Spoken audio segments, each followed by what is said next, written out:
குளிருக்கு போத்து வாங்க கம்பளி. நம்ம இன்னைக்கு பார்க்க போறது குக்கும்பர் தம்புலி. கர்நாடகாவோட ஒரு ஸ்பெஷல் ரெசிபி. சம்மருக்கு குலுகுலுன்னு தயிரை சும்மா தலதலன்னு போட்டு வெள்ளரிக்காயை தூக்கலா போட்டு ஒரு அருமையான மோர் குழம்பு. வணக்கம், வெல்கம் டு சாம்ஸ் கிச்சன்ஸ். இது உங்கள் சாம்ஸ். இன்னைக்கு நம்ம பார்க்க போற டிஷ் குக்கும்பர் தம்புலி. வாங்க ரெசிபிக்குள்ள போகலாம். ஒரு மிக்சர் ஜார்ல வெள்ளரிக்காய் இந்த மாதிரி தோல் உரிச்சு கியூப்ஸ் மாதிரி கட் பண்ணி போட்டுக்கோங்க. 2 பச்சை மிளகா, உங்களுக்கு காரம் அதிகமாக வேணும்னா கூட 2 போட்டுக்கோங்க. 5 பல் பூண்டு, கொஞ்சமாக மிளகு, கொஞ்சமாக சீரகம், ஒரு அரை ஸ்பூன் அளவுக்கு வெள்ளை எள்ளு சேர்த்துக்கோங்க. உங்கள் கைப்பிடி அளவுக்கு கொத்தமல்லி அந்த தண்டோட அப்படியே போட்டுக்கோங்க. இப்போ ஒரு பவுல் தேங்காய் பூ, இதில் கொஞ்சமாக தண்ணி விட்டு ஒரு ஃபைன் பேஸ்ட்டாக இந்த மாதிரி அரைச்சி எடுத்துக்கோங்க.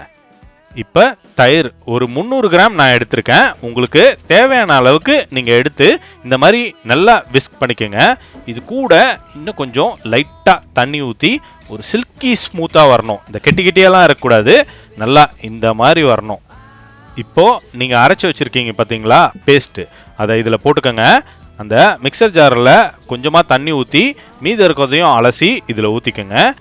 ரொம்ப ஈஸி ப்ராசஸ் தான், ஈஸியாக செஞ்சிடலாம். ரொம்ப ரெஃப்ரெஷிங்காக இருக்கும், உங்களுக்கு டேஸ்ட் ரொம்ப பிடிக்கும்.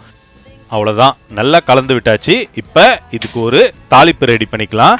ஸ்டவ் ஆன் பண்ணி கொஞ்சமாக எண்ணெய், கடுகு, சீரகம் போட்டு நல்லா பொரியட்டும். இது கூட ஒரு 4-5 காஞ்ச மிளகாய் ஆட் பண்ணிக்கோங்க. ஃபைனலாக ஃப்ரெஷ்ஷான கருவேப்பிலை எப்படி வெடிக்குது பாருங்கள். இது அப்படியே சுட சுட எடுத்து நம்ம ஆல்ரெடி ப்ரிப்பேர் பண்ணி வச்சுருக்க குக்கும்பர் தம்புலியில் ஊற்றி விடுங்க. அவ்வளோதாங்க, சம்பவம் ரெடி. இந்த சம்மருக்கு கண்டிப்பாக இதை நீங்கள் ட்ரை பண்ணி பாருங்கள். ரொம்ப குளிர்ச்சியாக இருக்கும், உடம்புக்கும் ரொம்ப நல்லது. இப்போ இதை நல்லா கலந்து விட்டுடலாம். உங்கள்கிட்ட பேசிக்கிட்டே பாருங்கள், உப்பு போட மறந்துட்டேன். ஃபைனலாக உங்களுக்கு தேவையான அளவுக்கு உப்பு போட்டு அதையும் நல்லா கலந்து விடுங்க. நம்ம குக்கும்பர் தம்புலி ரெடி. இது கர்நாடகாவில் சோத்தக்காய் தம்புலின்னு சொல்லுவாங்க, நம்ம வெள்ளரிக்காய் மோர் குழம்புன்னு சொல்லிக்கலாம். எவ்வளோ ஒரு ஈஸி அண்ட் சிம்பிளாக முடிஞ்சிச்சு பார்த்தீங்களா? பட் டேஸ்ட்டு பட்டைய கலப்போம். நீங்கள் கண்டிப்பாக ட்ரை பண்ணி பாருங்கள்.